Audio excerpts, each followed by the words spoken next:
Fuji akhirnya mengakui jadi kekasih Tarik Halilintar, kado dari Turki jadi saksi.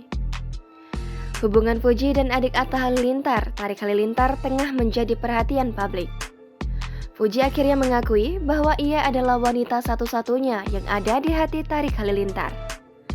Dalam konten miliknya, Fuji terlihat sedang asyik melakukan video call bersama Tarik Halilintar yang sedang karantina. Bersama kesempatan itu juga, Fuji melakukan unboxing virtual kado dari Turki yang dikirimkan Tarik Halilintar. Tarik Halilintar tampak tersenyum melihat kebahagiaan Fuji yang tengah menikmati salah satu coklat kiriman darinya.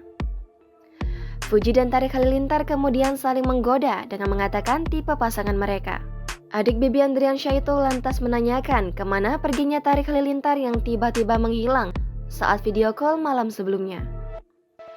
Fuji pun menggoda jika Tarik Halilintar sudah mempunyai kekasih, yaitu dirinya sendiri. Pengakuan Fuji tersebut dipertegas oleh Tarik Halilintar tentang hubungan mereka.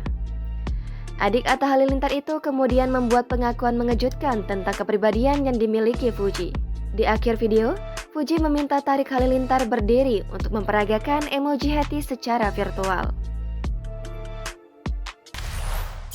Jangan lupa subscribe, share, komen, dan like ya!